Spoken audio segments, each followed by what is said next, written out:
أعوذ بالله من الشيطان الرجيم بسم الله الرحمن الرحيم الحمد لله رب العالمين والصلاة والسلام على أشرف خلق الله وأعز المرسلين سيدنا ومولانا أبي القاسم المصطفى محمد اللهم صل على محمد وآل محمد وعلى آله الطيبين الطاهرين وصحبه الأخيار المنتجبين وعلى جميع الأنبياء والمرسلين رب اشرح لي صدري ويسر لي أمري واحلل عقدة من لساني يفقه قولي. Assalamu alaikum jami'an wa rahmatullahi wa barakatuh. Allah bless you all. We thought that for this talk tonight, inshallah, that we will have a discussion. It's more of a discussion than a Q&A, I'd like to think of it. Because what we're trying to discuss today is a topic that I think every one of us has some experience about, more than I do. And I'm actually here to listen to you, to learn from you. And it's an opportunity for each and every one of us, thank you so much, each and every one of us to benefit the other people, the next person next to you, or the people across the room, to benefit from their experience, what they think. And inshallah, we'll try to answer this question. And that is how to be religious, how to be mu'min, how to maintain iman and faith and religiosity in the modern times. How can we maintain religiosity in the modern times? And I think that's a problem or a challenge that everyone is facing. So what I'll do, inshallah, is I'll give an introduction, maybe 5 minutes, 10 minutes, inshallah, not more. And after that, I will rely on everyone here, inshallah, to bring forward your thoughts, your experiences, share what you think, ask questions, and inshallah, people here in the room should be able to address it and answer it. Now, when we talk about modernity or modern times, what we are referring to mainly is a certain change from what could be considered as traditional or classical.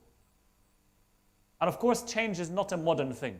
Change itself is always there, but the rate and the depth of change that we've seen in the past century or couple of centuries has been unprecedented, right? I mean, try to compare 10 years back to today, technology-wise, huh? A lot of difference. Every day there is massive change. So, and that change is, again, across every aspect of human life, almost, yeah? So change in the paradigms of society, in economics, in politics, in our social norms, in every aspect, in knowledge, the sciences. So, when we say modernity, we're talking about a change in the universal conditions. And specifically what interests me today, or tonight, is the changes in the Muslim conditions. So how are these changes represented? So we can talk about the political development that has happened recently, or in the past century or 2 centuries. For example, those who know a bit about the history of the Ottoman Empire, or what was called as the Caliphate, because it was presenting itself as a Muslim way of rule. And therefore, with the collapse of that Caliphate or that empire after the First World War in the early previous century, that led to a kind of new political status in many Muslim majority countries, Arab countries, for example. So there was a rise of nation states. There was a rise of, or a formation of what is called the State of Israel, for example. And today, also, this still presents or represents a challenge for the Muslims. So these are kind of political changes that are represented by modernity. Democracy, for example. Democracy. What is the Islamic position towards democracy? So these are new challenges, new questions that we need to answer and address. What is our position towards it? What does Islam has to say, if it has to say anything? We also, when we say modernity or the modern world, we also talk about socio-economic changes. Yeah? For example, we cannot ignore the European Renaissance, or the, what is it called, the Age of Enlightenment, right? Which generally presented, or let me say, formed the circumstances that advanced concepts like individualism, yeah? That individuals have their own freedom of decision regardless of any control of society, right? We see a rise, for example, in capitalism as a, a leading kind of economic or dominant economic status in the world now.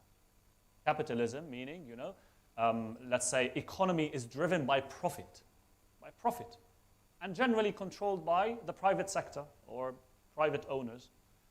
So we see this dominant in the Western world especially. There might be some countries here and there where they apply something like a socialist economical system, or as they claim so, but these are minority. We see Muslim countries also, some Muslim countries claiming to have a kind of a Muslim economy, riba-free economy, things like that. Huh? So we see there are challenges that are presented.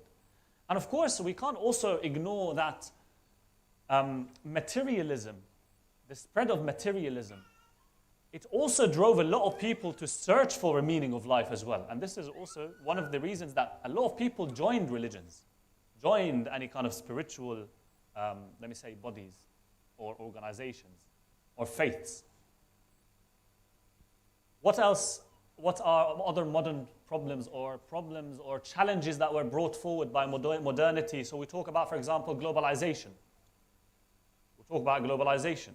Or the massive, let me say, Muslim immigration to the West. Or the growth in Muslim population in the West. Meaning that now Muslims have to face the other. We talk about pluralism.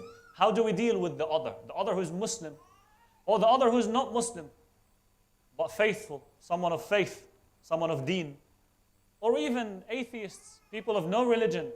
So these are challenges that maybe classical or traditional Muslims, they did not have to face, but now we're facing.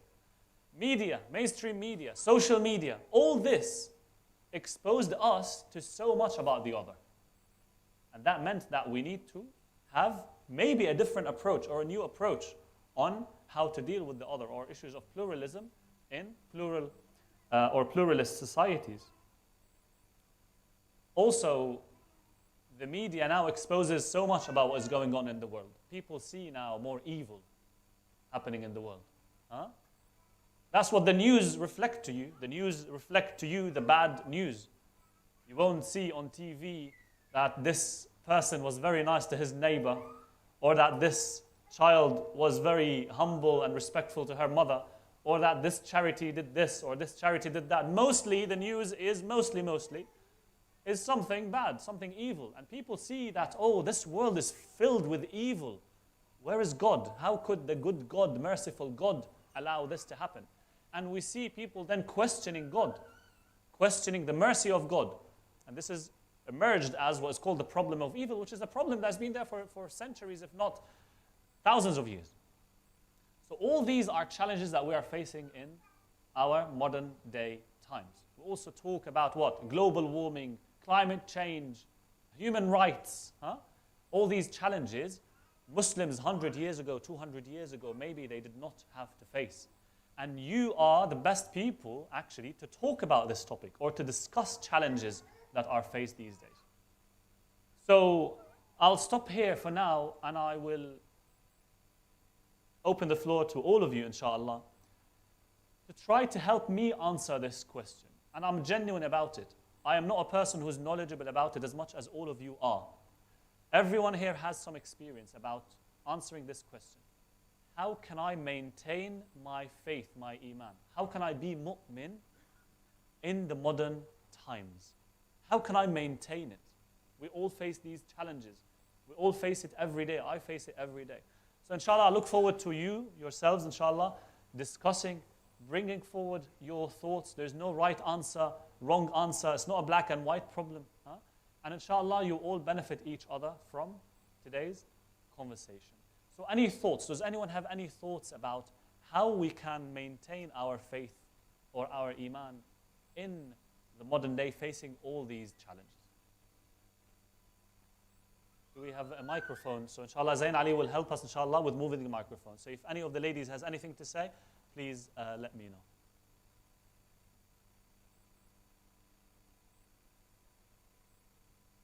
No pressure, of course. No one, please don't feel any pressure. If you feel comfortable talking, please do. If you don't feel comfortable talking, that's absolutely fine.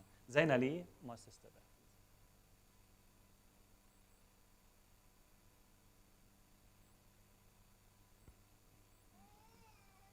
there. So one thought is everything that you've spoken about is outer. The society, technology, news, social media is all outer. And the way we receive that image is through our sensory organs. We hear, we see. And by and large, these organs are there to help us survive, not thrive necessarily. And there's all of this change, and these are just things that are coming into my head right now. But what's constant? Constant is what's inner, our soul. So by looking within rather than looking for the answer outside, what if we look within? And I don't know how religiously correct this thought is, but the way I try to maintain balance is with the assumption that all souls are created pure. Allah would not have created bad souls. And that soul was put into this body. So if today I am reflecting on what my nature is, if it is one of anger or negativity, that is debris that I have collected in my life. So it is, I feel, it is my job to try and remove as much of that debris before the soul returns back to my Lord. And if I concentrate on that and looking within, then that's one job I can keep myself busy with. Another thing is, if I look within, what will I find? What will I learn that will help me deal with the outer, rather than concentrating on what the outer can do to help within? I agree actually, especially that with the outer, that you're calling the outer, there's a lot of change, and sometimes it takes a lot of energy to go and try to adapt to so much change. But when you yourself, you focus on your inner self, then you're able to be, let me say, strong enough, resilient enough, not to be moved by or shaken by anything that is around you. And I think this is what actually Islam is trying to teach us. That's why my understanding of taqwa. Taqwa is basically, you trying to focus on your inner self such that it becomes a habit. It becomes a habit that, whatever situation you'll be put in, you will know what you prioritize. It is God. And that gives you this kind of inner focus. When God is actually residing in you, in your heart, then what should you fear? You'll do well facing any challenge. So that's my reading of what you said, actually, in my words, maybe. But yeah, thank you so much. Thanks. That's very. Does anyone have any comments on this at all?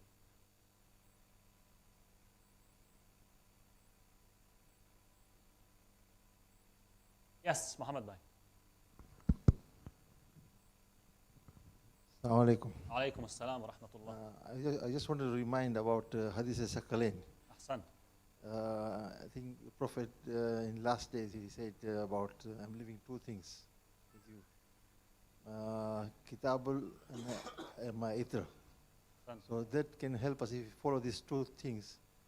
Maybe our Iman can be better and we can stay on a... Ahsantum. Ahsantum, thank you very much. Thank you very much. So this is also one practical way that actually it was the will of the Prophet himself, that look, if you don't want to be lost after me, and there will be a lot of challenges after me, that's what the Prophet is saying. Stick to these two things, the Quran and the itrati ahl al-bayti. Now of course you see Muslims generally lost one of these at some point in time. Either that they went with the Quran and they disregarded the itra, and then they went into loss. Like a friend of mine once described it, that the Muslims will not let me say, find salvation in this world until they go and follow Ali alayhi salam. Why? Because when the Prophet said about Ali that you are like Harun to Musa, to me, so you and I are like Harun and Musa. And when Musa left the people of Israel, Bani Israel, the Israelites, and they did not follow Harun, they were lost in the desert. And that's a Sunni brother who told me that, by the way. It's a very beautiful point that he said. He said, as long as we're not following Ali, alayhi salam, we'll always be lost. Very beautiful point. Very beautiful point. And some others, they followed Ahlul Bayt only and left Quran. So I think I agree with you, actually, Muhammad Bhai. It's, we will need to make sure that we actually follow both. But also, I think there is, the challenge here with modernity is that maybe at some point in time in the past, it was easy. It was easy. I mean, now I talk about social media. Something that I didn't talk about was, for example, anti-Islamic sentiments in the media. Doubts that are raised about the Quran. Quran says this and this and that. Your Quran says this and this and that. How do we answer this? Yeah? So it's easy to say, look, follow the Quran, follow the Ahlul Bayt. It's fundamental, we have to do. But how? And that's I think, a genuine question that we all have, isn't it? Okay, I really want to follow the Quran. I honestly want to follow Ahlul Bayt, genuinely. Okay, but how?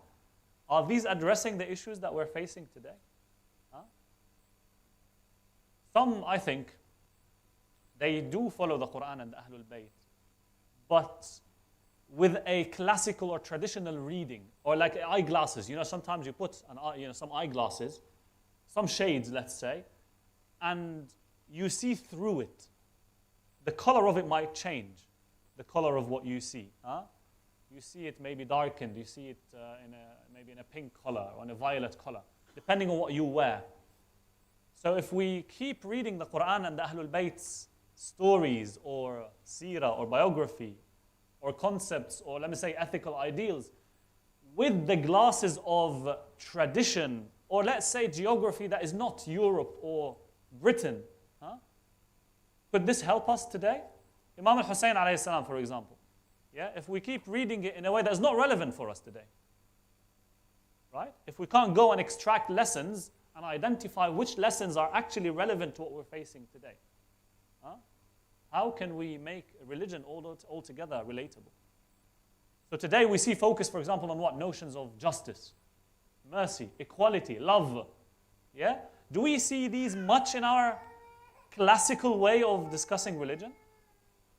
I think we did. I think we don't. I personally haven't seen it that much. But when you come here, you see these values.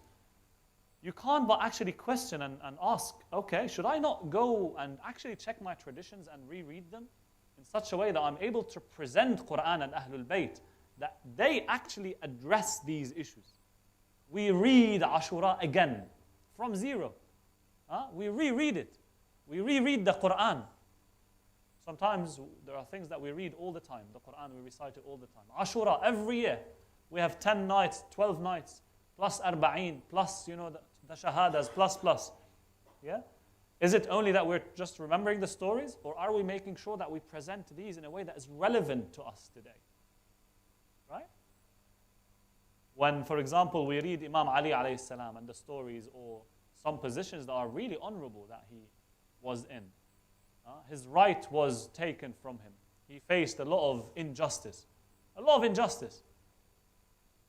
And he said, look, I'll remain patient as long as there's no harm on the Muslims. But today, we look at this and we see like, no, Ali did not move. We want to take his right. We want to revenge from him. And then you see fitna, and then you see people talking and attacking the other Muslims, Your Imam did this, your Khalifa did this. Imam Ali did not do that. Ali himself did not do that. So how can we reread the classical or reread the scripture in such a way that we make it relevant, actually? It's not that we're changing anything in the Quran or the Ahlul Bayt. Actually, the beautiful thing about the Quran is that it is live forever. It is live forever. You will understand it in a certain way in your circumstances. I'll understand it in a certain way in my circumstances. And perhaps it's the wisdom of Allah. I mean, see now how many Muslim factions there are, or how many brands of Islam there are. And everyone brings you evidence.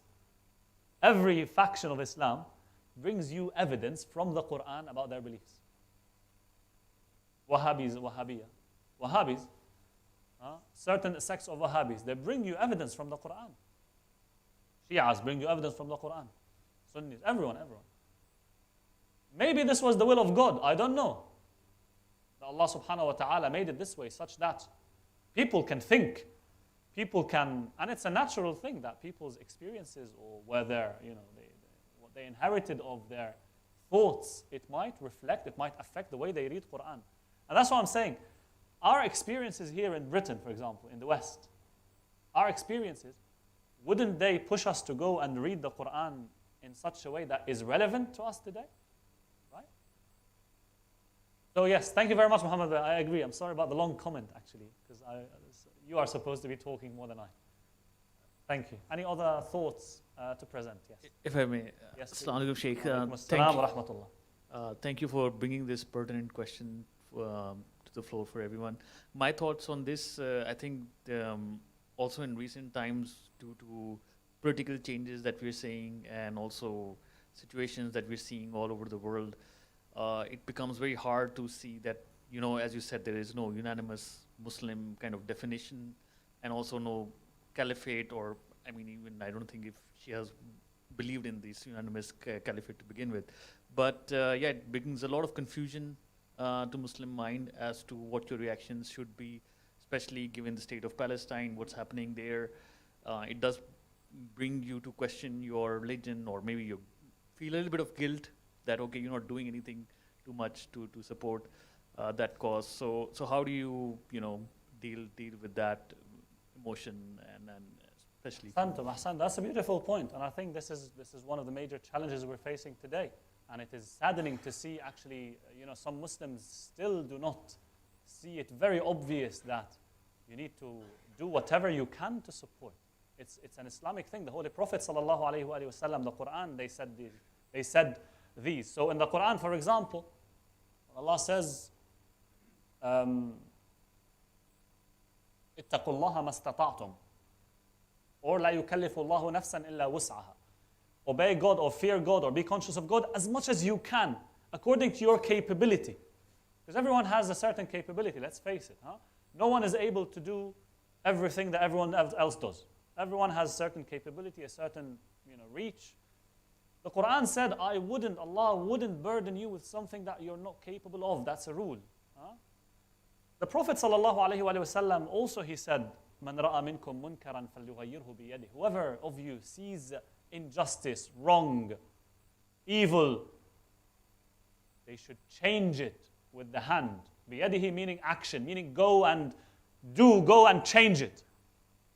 Write posts, share posts on social media, write to your MP, go to a demonstration, right? In any way that you can actually change the status quo, expose the evil, expose what is going on. Your words matter. And if you can't, the Prophet said, and if you can't change it with your hands, if you can't go and walk and stop the evil yourself, then at least try with your tongue. You can't move. If you're shackled, your tongue is not shackled. You can talk. And if not, with your heart.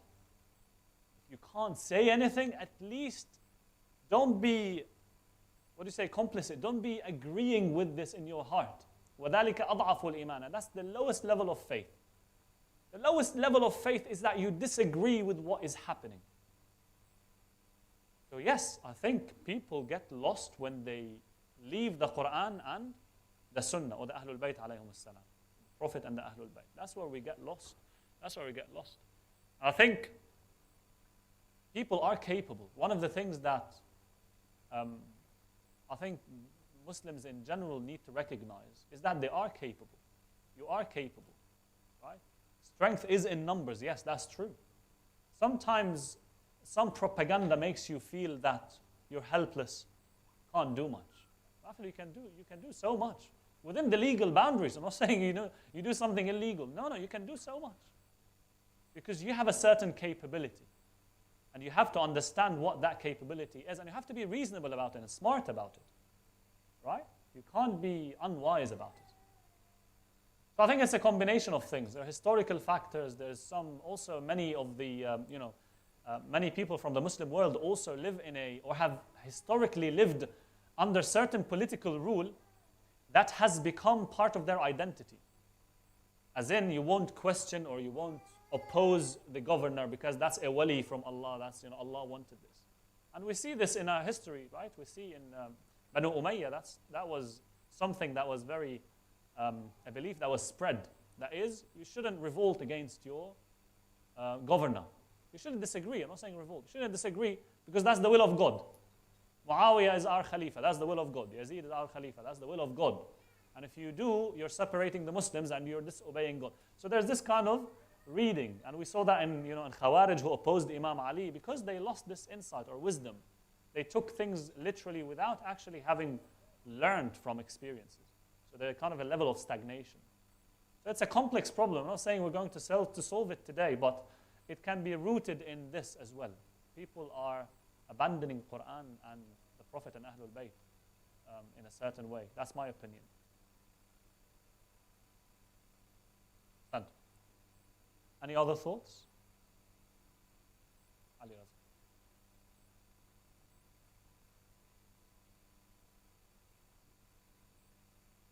Assalamu alaikum. Alaikum assalam wa rahmatullah. Sorry, I missed the first part of the interactive, so I might repeat if it's already been said. But Right. the question is how to be a Muslim in this modern age, right? Yes. I think, in my opinion, I think it starts at home. I think the home environment has to be is the foundation of how you end up living your life. I think if at home there's not enough emphasis on the Quran or the Ahlul Bayt, then you're not going to have that importance in your heart when you do go out to school or go out to university, or go out to live your life. But if you, I think, have that in your heart, if you have that in your beliefs, your core beliefs, that I do have to pray 5 times a day. This is because my religion is like this, because we have been told to, but also because it's beautiful in this way. I think if you have that from your house, and it's not even just for the kids, I think it's for the adults as well. I think if the adults themselves make a change in their house, right, to make it more of an Ahlul Bayt's house, somewhere where, if the Imam was to come, you'd happily have him as a guest in your house. I think if that environment is kept in our houses, I think that is a very good foundation to then cope with how the modern era is changing. I think that's just my 2 cents. I agree with there's something that I like to call it as the answers that we give between because and because I say so. So why do we do this, for example? Because God says so.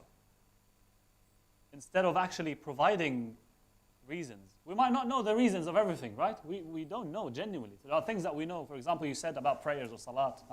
My religion says that I should do. Yeah? So that's an answer. God says you should. And that sometimes it suffices. But can we go further? Because as we grow up, we need other answers as well.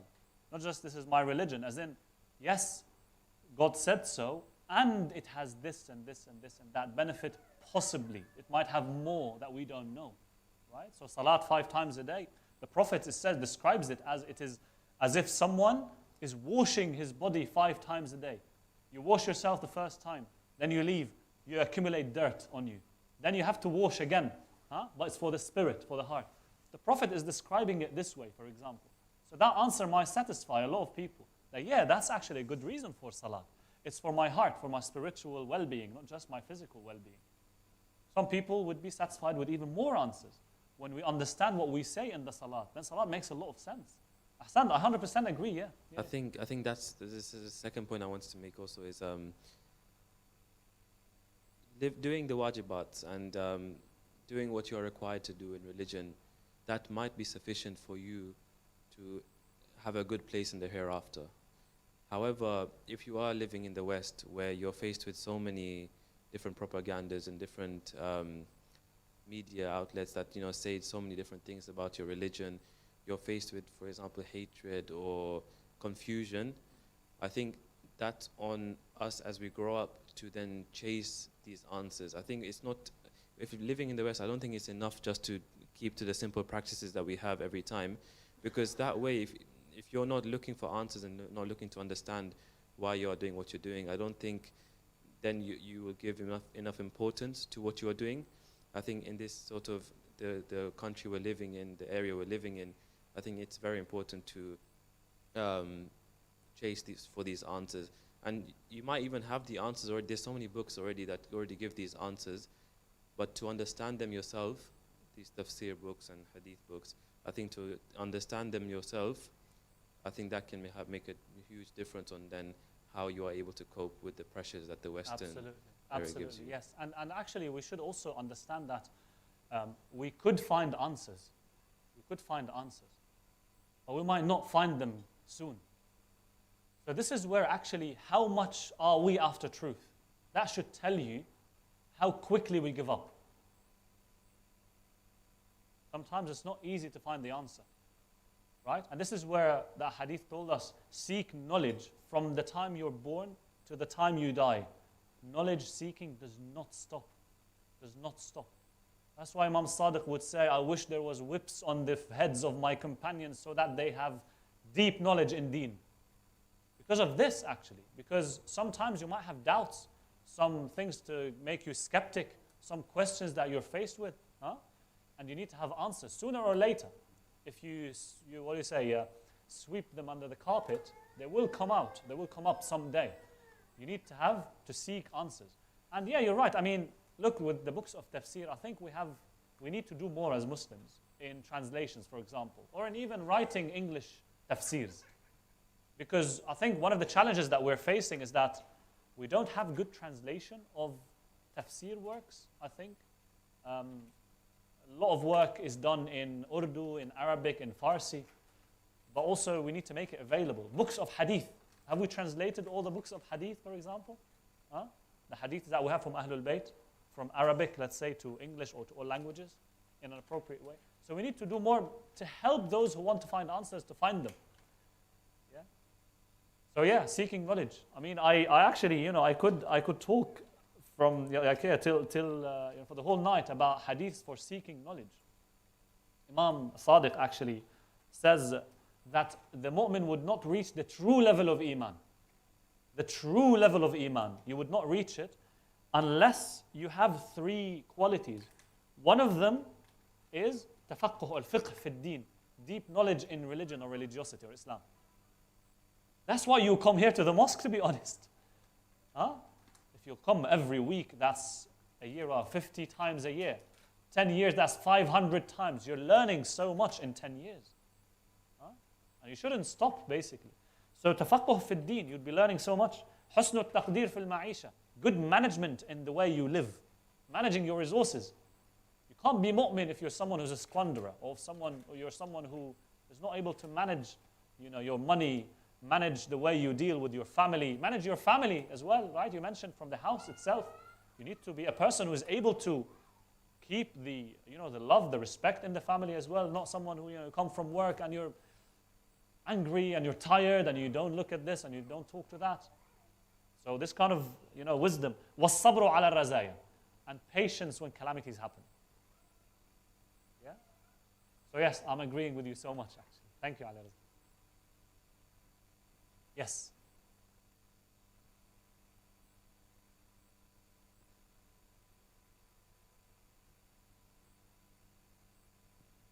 Assalamu alaikum. Alaykum as-salam wa rahmatullah. There's different angles of looking at the subject. One of the angles, maybe you mentioned the sabr. If we look at Gaza at the moment, hearing the word from some humanitarian helpers who comes to visit, they have 3 levels in their mosques. They recite Quran, teach Quran, even in the worst scenarios while bombing is around. In calamities, they teach the religion. They held on. I can see it as this is the ship where they are going to survive, either to for this word and the word after. So we learn from them like we learn from Karbala stories. It is a real thing. So religion for me and for the generations is like the ship, Noah's ship, boat, ark, yeah. It's our survival way of living in this world throughout history. Even with calamities, we can see it as waves. It will come and go, and it will drown us, but we will know where we're going after we drown. So we learn from calamities in this world. And I saw so many young men coming, or young ladies coming from abroad without any religion, but they have the seed of Islam in them. They held on to this seed and make it a tree to survive in this world. I have seen it so many times, yes. So keeping the seeds in your with your families, seed it and make it flourish. So calamities, whenever they come, they make your child know where they're going after, in the day after, or in this world. Ahsantum. Beautiful, beautiful, beautiful. I can, if I may add actually to this, if I may. You know, you said they're teaching their deen, they're learning their deen, even in these terrible circumstances, Quran, huh? So to be honest, it makes me think like, if we come to here on Thursday in the cold, or on Fajr program in the cold, that's not much, is it? That's not much. To learn Quran, or to learn a word, listen to a word here or a word there. That's not much. Ahsantum, ahsantum. Thank you so much. So it's really humbling actually to see that. It's really humbling. And you see in the, Ahsantum. And you see people, I mean, holding their, you know, dead children and dead relatives, and they say Alhamdulillah with a smile. I mean, I haven't seen that, to be honest. Right? So, Ahsantum, ahsantum, ahsantum. Thank you very much. Very beautiful. Any other final thoughts, inshallah? Any other comments or questions? Oh, yes, absolutely. My question is, Sheikh, how do I know I'm in the right path? When I come to, for example, one of the, not me or me, a lot of, we all have, for example, Sunni and in Shia, we have one book, one Qibla, but everybody think he's right. According to the ayah in Surah Fatir, I think it said, أَفَمَنْ زُيِّنَ سُوءَ عَمَلِهِ وَرَأَهُ حَسَنًا. How do I know I'm in Hasanah? I'm in the right path? This is one of the verses that scares me, to be honest. The verse that my dear brother recited says, have you seen that person whose actions, he sees his actions as nice, but they're bad. They're actually bad. Well, there's another verse which scares me even more. قُلْ هَلْ نُنَبِّئُكُمْ بِالْأَخْسَرِينَ أَعْمَالًا الَّذِينَ ضَلَّ سَعْيُهُمْ فِي الْحَيَاةِ الدُّنْيَا وَهُمْ يَحْسَبُونَ أَنَّهُمْ يُحْسِنُونَ صُنْعًا. Should I tell you about those who are in terrible loss in their deeds? Those who have been lost in this dunya when they think they are doing well. They think they are doing well. I remember something that I'll share from Sheikh Muhammad Ali Shumali. He said something that I really liked, really loved. He said, if you want to know that you are on the right path or not, see how quickly you're able to acknowledge that you're wrong. See how quickly or easy you're able to tell yourself, oh, actually I was wrong. This other person is right. Huh? When you are able to do this, it means that you're someone who is after the truth. The truth meaning Allah subhanahu wa ta'ala. When you truly want the truth with honesty, Allah is far more generous than leaving you. He wouldn't leave you. He would take you. Being honest and truthful. Being honest and truthful. Meaning, even if someone else comes to you and you see truth in what he says, you say, yeah, that's right. I'm wrong. Huh? Let me make it more serious. Sunni Shia debate. Sunni Shia debate. You see a Sunni brother saying things. You grew up thinking that they are wrong in everything. But actually, at some point in time, you start thinking. You think, actually, this thing that he said or she said, it's actually right. And I'm actually wrong. Are you able to do that? You're able to do that? With evidence. I'm not saying, with any, just walk and with the... No. with proper evidence, and you think that actually he's right and I'm wrong, then you're able to expect it from the other person too. Because there's some things that we believe we're so right at, we're so right in. Huh? Do you not expect it from others also to deal with you in the same way? And this is when I talk about plurality. That's really a fundamental element in dialogue. A fundamental element in dialogue is that you actually acknowledge that the other person has an element of truth, has something good to teach you. When you believe that, and then you truly apply what the Imams say, that the wisdom or the lessons, they are the lost property of the mu'min, and he would seek it wherever he would find it. Wherever. Mu'min, kafir, whatever. This person is saying something correct, you acknowledge it, you take it, you accept it. Ahlul Bayt taught us like this. So this is a really good way actually to present ourselves, that Islam is actually a pluralist religion. Yes, I disagree with you. It doesn't mean that I agree with everything you say, right? But I maintain a level of respect for you as a human. There is something that I can learn from you. And I hope there is something that you can learn from me. I think this spirit, it shows humility, and that humility eventually guides you. And that's what I think happened to Salman al-Farisi, Salman al-Muhammadi. Salman, he wasn't Christian before. I think he was Zoroastrian. And he went in the land searching for this Christian message. And Allah guided him to it. Then he heard about the message of the Holy Prophet ﷺ, and he searched for it. Searching for the truth. Allah guides you.